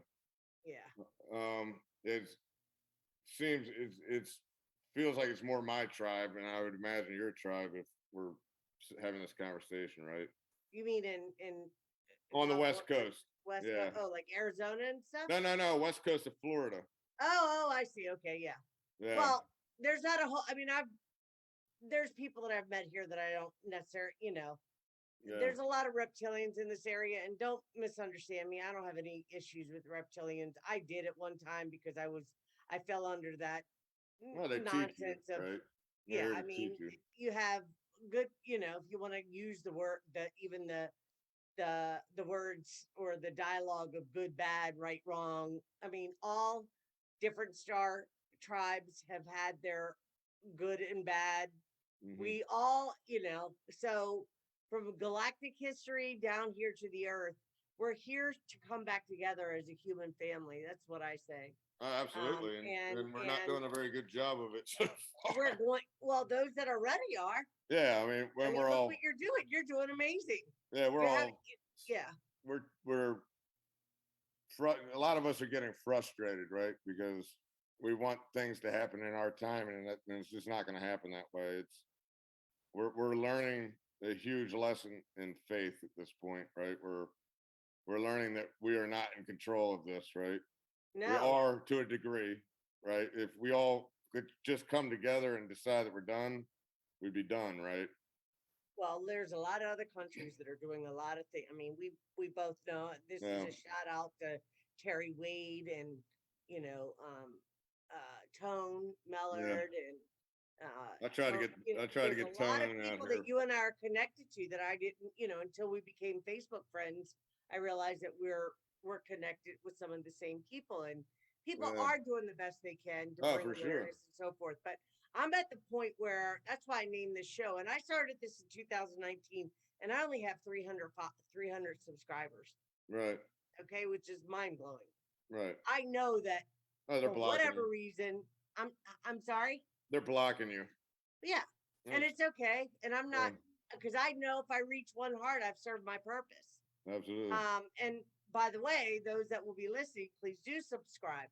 Share if you like the content, you like the information, you find it to be helpful, share it out. I'm not looking, I'm not one of these people that are looking to make a living off YouTube. I No. simply want to share a message, and that is of joy, abundance, and goodwill for all. We have to come together and choose that. And if Right. we do it right here, right now, we don't wait till things change out there. We live it. We walk and be examples of it. And And by doing that, more people will see that. And listen, Zachary, I think all of us want just to have freedom in our life, to be able to create as we please, to be able to have joy in our life, not have to work 40, 50, 60 right. hours just to have, but really, if you think about it, I mean, I don't have a whole lot, and I'm a really happy person. I'm I have happier with nothing than I was with everything. right. Right. So my point Yeah. is, it's like the big houses, fancy cars. I like nice things. Yeah. I would not be being honest if I said I didn't, but it's not where my value comes from. And it's not what I would like to have some land and grow some food and have some neighbors that I can, I believe co-create with. I Yeah, believe we're all entitled to live very nice lives, right? With yeah. nice things. Like there's no reason why any of us should be in lack. Like that's lack is a man-made or reptilian-made Well, it concept, right? depends on what abundance means to you. I Right. mean, I feel abundant every day. I wake up and I open those curtains, Right. and I live in a small one-bedroom apartment. I'm very fortunate. I just started a cleaning company, and I just started it. So Right. I get jobs here or there, but nothing, I just put my best foot forward. That's it. And I Well, do ionic detoxes. I remove toxins from people's bodies. and Um, I didn't follow any 12-step program, but one thing I did every day was make sure that the next day I did something a little better than the previous, right? And and my learning process has gotten me to where I am now, where literally every day I just want to be better than I was yesterday, right? Can I I want ask you, how do you feel about CBD? to CBD. I have no problem with CBD or Okay, THC. That's okay, medicine. That's not a okay, drug, right? And just like anything, though, you can abuse it, right? sure. Like I think man-made drugs are different, right? Like alcohol is an awful thing that was designed to destroy families. Hmm. It allows demons to latch on to people and literally use their vessel as their own, right? Much like heroin or any of it, right? Like anything that has to be manufactured is a drug. Uh, Well, God all put of it comes from natural alcohol is the Arabic word. It means to sedate. And actually the Anunnaki are the ones that brought alcohol to this.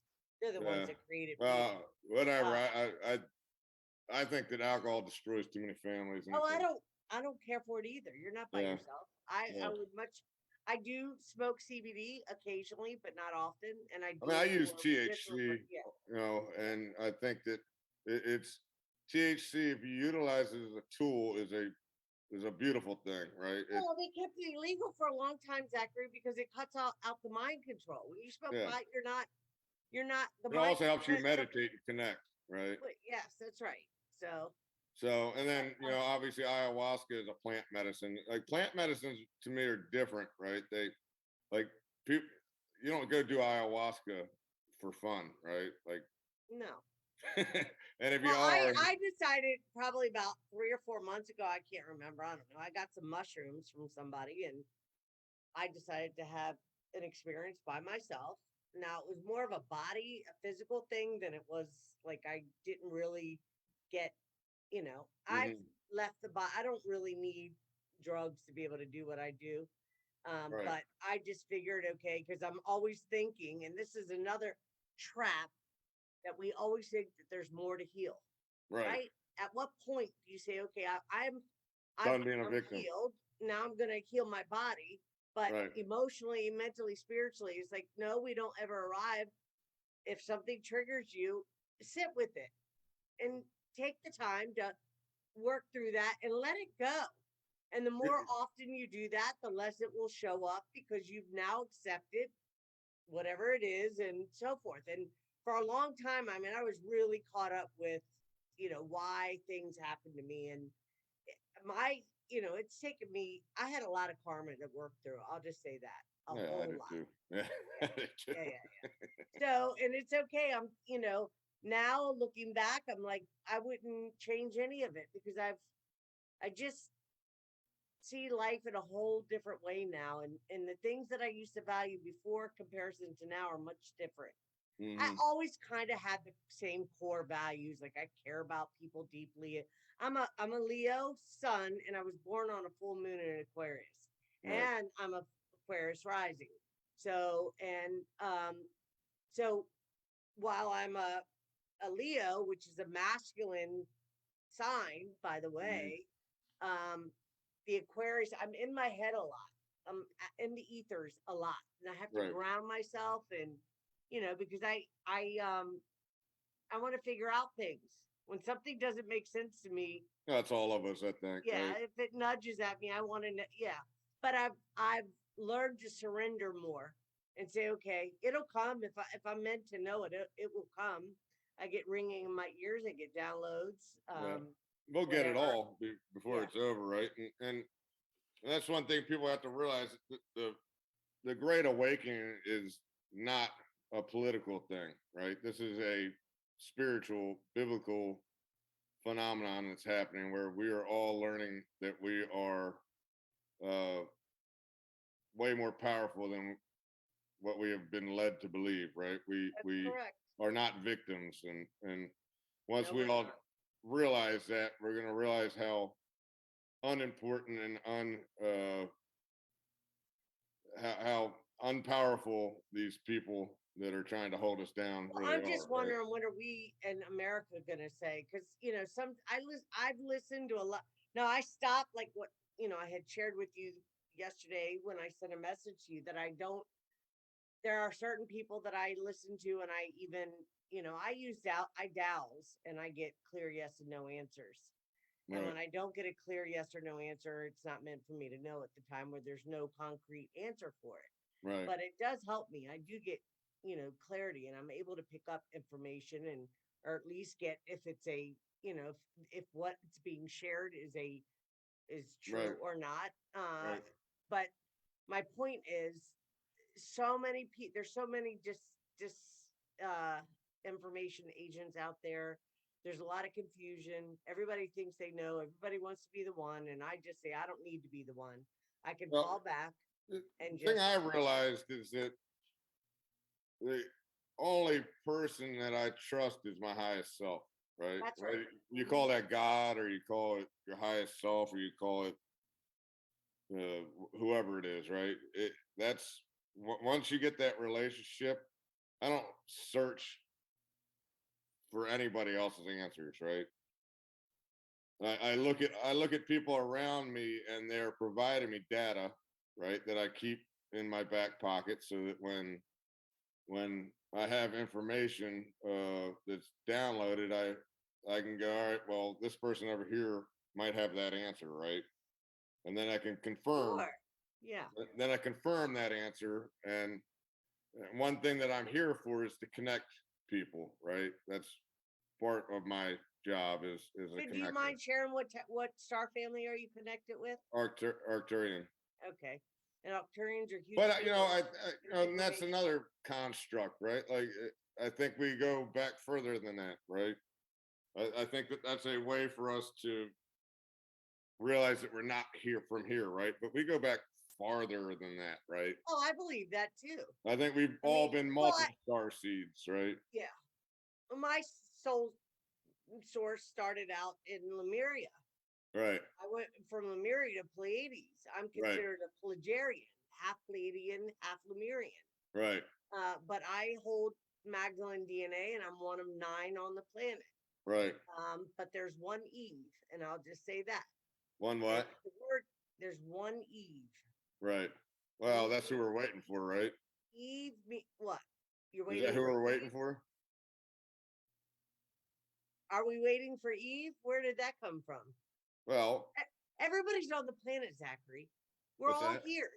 Yeah, Everybody's here. You're here. I'm here. We're all here. And right, we're coming together. And right, we're going to wake up to each other and right, realize who each other are in a big way. right. Well, we're Everybody's here. close. And I won't go into that because but I'm not here to convince anybody. I know Right. what I know No, for I know what sure. I know, and Yeah. I know what you know So, too. and it's okay. The whole, I love it. I can't wait to come and hang out with you guys. I mean, Yeah. I don't talk Well, about a lot of that because that could freak some people out, right? And it's a well, lot yeah. more than a lot of people on my page are ready to understand, right? And I treat my page in a way that anybody that comes to visit might learn something, right? And do it in a fashion that is undivisive, because everything we see nowadays is divisive. And that kind of goes back to, you know, having a label placed on you, right? And you say, you asked me for a bio, right? And to me, that having a bio made me uncomfortable because I don't consider myself anything different than you or Well, the bio helps, and I didn't even use it. yeah. So, Yeah, I right, get it. I allowed And you to I'm not share with picking on you people. about it. I'm just Yeah. saying that, like, I think that we have to get to a point where we realize that we are just one, right? And Oh, absolutely. we're all going to the same direction. We just got to stop fighting, But right? the beauty of it is there's contrast. Right, I love that you're Zachary and I'm Ida. right, I love that we can come together and help each other expand our consciousness even more, and that we have different perspectives, and right, that we don't have to agree with everything, but that we can have a common goal, and that is for the betterment of humankind, right, right? We don't have to agree with everything. I don't practice religion. I consider myself to be a mystic. I live a mystical life. I commune with the gods, right. and I do. And I don't say that grandiose. You do, we all do. At some level, either we're aware of it or we're not. I don't Yeah, believe in religion. I think there's truth in all of them, but I also know from my own perspective that we've had more wars, more discontent, more trauma behind religious dogma. So Hmm. I'm not a fan of religion, but I respect people's choices. Yep. The way I show honor and respect or homage or worship, if you want to even say even worship, like we can go on etymology of words and go Right. deep the Bible and Babel and the whole bit. Like I don't even do that anymore because I've gone down those roads, those rabbit holes so many times. And it's like, there's nothing of value there anymore. Once you're like, okay, it's a play with words. Everything is magic, spelling. Hmm. When you speak, you are casting spells when you write, right? Yeah. So I say you're either a life giver or a life taker. You get to choose which one. And we're Yep. not always life givers. Sometimes, we can have a two-edged sword. Yep. The goal is to step forward and to encourage others for everybody to come together and choose when we say even, and I don't know that I'm somebody that buys into the unconditional love thing either. We have um a common desire. Everybody wants to be loved and to extend love. Some people don't choose to extend love, but that uh, you know, there's different ways of showing that. Just Yeah. being kind, holding a door open for somebody, buying somebody a cup of coffee, giving them a place to rest their head for the night. It's Being not always brutally honest with somebody is or also be brutal. That's right. because And and Sue and I were talking about this the other day, and a lot of the problem that we have in this world is that people are tiptoeing around the truth with each other, right? yeah, Instead of going, you have a serious issue that needs well, to be everybody wants addressed. to be like Zachary, Yeah. and we're more worried. I'd rather tell you like it because I'm a person that tells it like it is for Right. sure. Yeah. Like I have a great deal of softness and compassion, but after I've talked with you about the same thing a couple times, I can get pretty direct Right. because I feel like now my time is being wasted. If you're Hmm. not willing to change, I can't change you. People have to change, Absolutely. not meaning you, a person. Yeah. Like, Yeah. yeah, you have to want it. It's Very not hard to something. offend me, even if you want Yeah, to try. well, I don't want to offend you. I think you're awesome. And I can't wait to meet your wife. And I will be Yeah. driving there and hanging out. I'll be bugging y'all because Yeah. I'm by myself. So I don't Yeah. really know. There's Maybe there's you'll a lot of introduce good me. people coming this year, different Yeah. than last year, which is cool.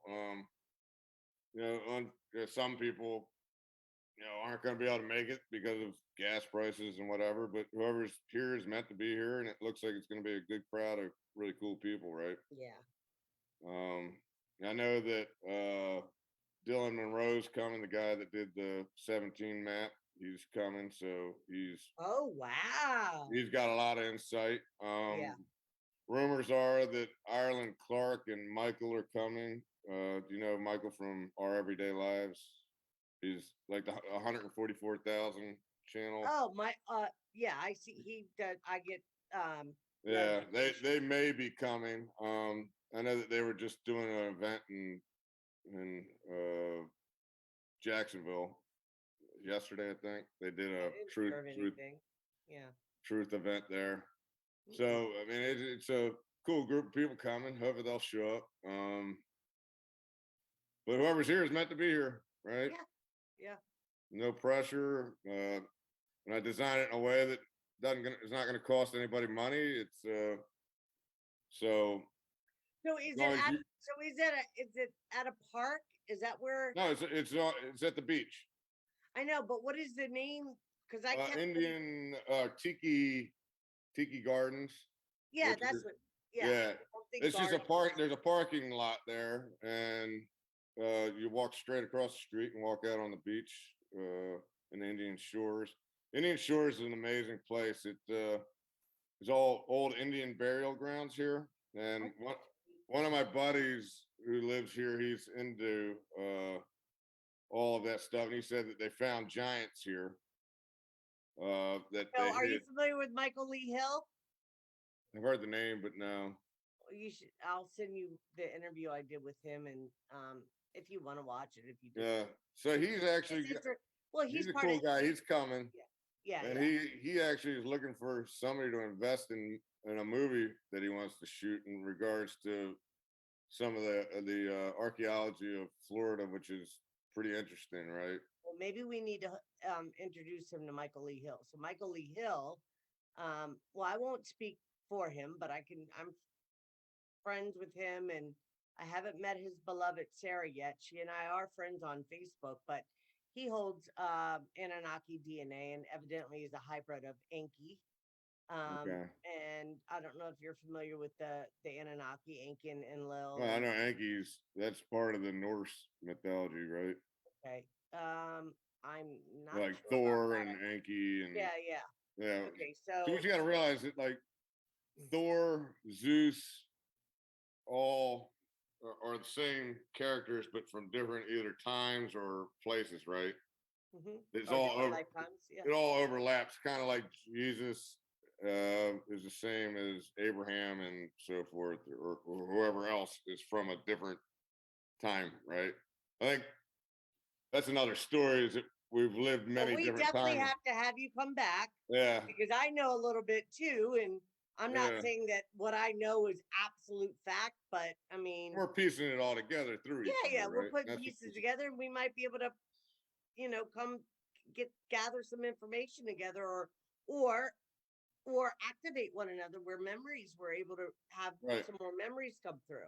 for sure. So, are you willing to come back on for a second show? Yeah, absolutely. I I probably need would a love to couple have you weeks or back, something, but Zachary. I'm I would sorry. love. I would need a few weeks, but yeah, I Oh would love yeah, to. it doesn't have Yeah, to. We can. Yeah, I have a lot. Well, I'll reach out to you about that at yeah. another time because we are coming up on the second hour, Okay. the ending of the second hour. So let's start wrapping it up, and I'll reach out to you and we'll work it out where we can set up a second, a part two, because I think just talking about that would be interesting for a Yeah, lot of sounds people. amazing. We're Yeah, definitely on the but same page. yeah. So tell people about okay, where people can contact you, your group and Telegram and all of that. Share Yeah, I all don't know that. if I could talk about that on here without getting You hitting. don't think it's a good idea? No, because it's got uh words in there that will definitely get censored, right? Okay, well, you can find Zachary Fisher on Facebook, and once you pull him up on Facebook, then you would see some of the groups that's linked to him, Right, and same thing with Telegram, correct? right, Okay, so they can find you that way. right. You'll send to me on um, Messenger any contact information that you want to be shared Sure. under the video in the comment section. So when people watch this video, if they want to reach out to you or they want to Right, get involved or maybe connect with you to connect with your friend, you never know. Different people will watch a video and maybe somebody will want to put up some money to help get right. that movie going. I mean, so, and I look forward to seeing you and meeting your wife and meeting everybody and being a part of this event, which I think, I think what you're doing is amazing, Zachary. And I love your posts. I see your Yeah, posts. I know your heart's in the right place, and 80,000 other people know that too. So yeah. I mean, you're doing, I'm yeah, just really, I'm here so that we can actually do something. I remember as a kid always having a dream that things could be better, right? And every time I've ever expressed my views to other people, they tell me I'm crazy, that things are just the way that they are, and I'm like, nah, it's not right, you know. And if you I could dream literally it, you spend can every achieve it. minute of my life praying that we will all eventually come together and see that we can make this place way different than it is, right? We don't have to be victims. We don't have to be slaves, right? No, We are powerful God and goddesses, right? We just need to empower ourselves, and when I look back at my use of drugs and alcohol, I don't really consider it an addiction, right?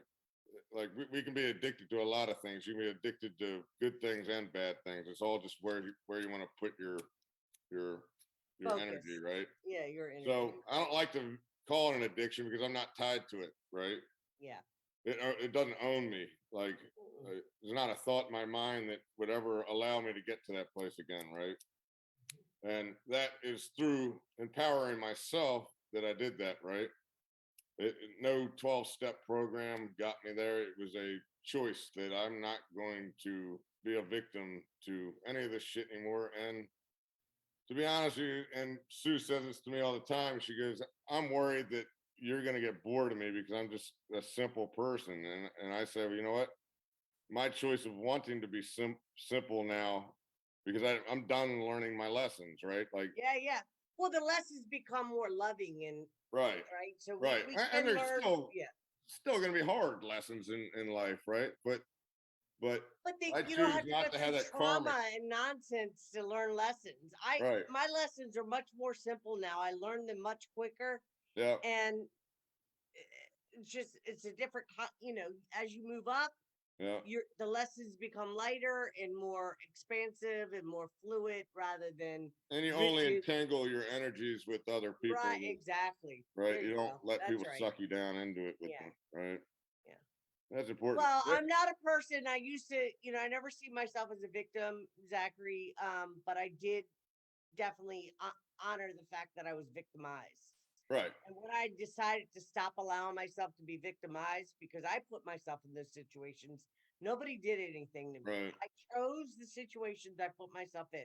Now, as a child, some bad things happen.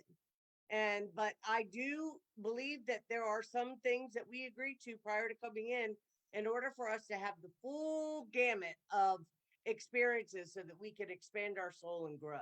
Yep, And so I no longer blame anybody, including the government.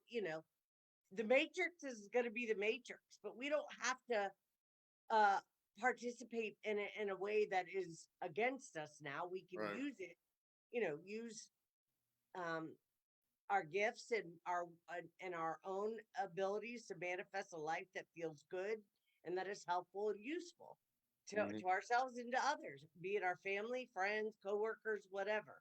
I don't feel connected to anybody really right now. I feel like I'm going through like what you were saying about It's a like, transition, yeah, I am and going through. it's natural, and it's painful though, right? Like it's lonely, but what ends up happening at this point is we start to invite people into our lives that we can co-create the world we want, right? Yeah, And it's still tough because there's a lot of fakers out there, right? That act like they're team light and they're not, right? So you can fall into a trap of investing energy into some people that aren't here for the same mission, right? sure. But we're at that point now where and that's the point of this event that we're having, the day of being, is a day that we can all celebrate one another, right? That we can realize that we're allowed out of our houses to meet one another and to exchange ideas, because through the exchange of our ideas is the new world, right? Us sitting Zachary, we're around, already living in it. You and yeah, I wouldn't have been able to come together like this right, 20 years ago, right. 10 But years ago. we're I mean, we're here, but nobody's. We've got to start taking the steps forward now to real first off realize that we're in the new world, like, and first then off, we need to get like 20 people, everybody pitch in 10,000 and buy a bunch of land up and start growing our own food and yeah, creating our own cities or our own I'm towns. thinking bigger than that though. Okay, I'm just using that as an I get example. you though. So am I. Yeah, So, and I would love to be a part of a movement like that. yeah, We can do it. I yeah, mean, and when I say we, meaning whoever is coming from a genuine, authentic place. By the way, I used to always say I'm a chapter head, not a page, sometimes a book. I right, can feel when people are full of shit, and I'll tolerate, right, to an extent. But when I feel like somebody's really just not looking to be a team player and they want to, it's yeah, all about me, me, me, I just can't do it. I have to walk yeah, away. yeah, Before I used to be somebody that would like tell you about yourself. I don't do that. I don't waste my energy with nonsense with people anymore. right, Right? You know what your intention is when you come into a situation, and you have to, ultimately you have to look in the mirror at some point and you right, decide whether you want to continue to behave that way, or are you going to be selfless in that we all have to have autonomy for sure, right? hmm, Our own autonomy, to get us up out of the bed and have some self-serving purposes, just to take a shower every day and do it. But when it comes to, some people just want to be millionaires and well, and go live a life on an island somewhere and don't care about nobody else. Right. And that's okay. I don't even judge them. Like, I don't Right. judge these people anymore. I don't know that I ever really judged them. I just felt like, God, all that money, you could be doing so much, something else with it rather than just, Well, I wish I had that money that I had before to do what I wanted to do now, right? your 'Cause, soul wanted the experience, Zachary, and you had the yeah, experience. I And then had you my wanted it. experiences. And then you wanted another experience, and that was Yeah, to not have it. yeah. So you got to experience both not having it and having it. Well, and that's That's what. what's grown your soul to in your consciousness. And it's It's also amazing. what's allowed me to be where I am right now, right? So Yes, that's I right. get it. Yep. Okay, sir. So we got 4 minutes. Any last couple words that you want to say or share or anything? You want to share any place that people can find you? Is there any other events besides the one coming up? We do have that flyer. So No, people there's do not. see it. There's no other events coming up that we have planned yet. I mean, we have been talking about doing something out west or up north. But I'm from Maryland, so there are people up that way. It's just you know, Well, if you do have an event in Maryland, please make sure you let me know because yeah, I could come home and hang out with family and be able to come to the yeah. We were event. And actually looking at some campgrounds up there. I don't know if it'll happen this year that we could uh, do like a weekend camp out, which would be cool. campgrounds like where? Like Uh, Maryland, like Gaithersburg, like Maryland, like West Montgomery Virginia County. area. There, like we Oh, found West one place Virginia. that was like on 800 feet of river, so it was all riverfront. It Wow. would be. They had a uh, That would be auditorium awesome. there, so or not an auditorium, but like an area where you could do events and things. So it'd be cool. And Camper. I'm a firm believer, like I, I don't want it to be about money. I don't want it to be about uh, speakers. I want it to be about each of us being individuals, right? Yeah. And I think that when you start to get money involved in some of these events, that uh, you have part of the crew that goes, you're trying to make money off of us, and you have the other part that go, your ego's pushing you to do that, right? So that's why with this event, I planned it in a Money way that is just an energy exchange, just like right, anything else. You and I are exchanging energy by right, agreeing to come together in this moment and share right, this information. So, I mean, I don't see it either way. You know, when people yeah, are just all about, they're selling tickets for $400 and $500 a yeah, ticket, it's crazy. then yeah. But then you have 10 speakers, 20 speakers or whatever, and But then you everybody also have expectations then too, right? sure, I Yeah, agree. and I don't waste my money in those things. I mean, yeah, I I shouldn't say. I mean, I don't know that I would never go to one. There's one Michael Salad's going to have here in Orlando in October, and Laura Eisenhower and some other people, and that would be something I would love to join. But I don't plan on spending $400 a ticket. yeah. And So I mean, that was the thought behind this whole thing was that nobody has to pay anything, so anybody of any you know economic range can show up as long and I all get it. you bring whatever you need for the day on the beach, Yeah, and yeah. you have a good I'm day, right? excited. Yep. Yeah. Okay, well, we're going to end it. Thank you for coming on to Conscious Heart Solutions, Zachary. I appreciate you coming on and sharing your story.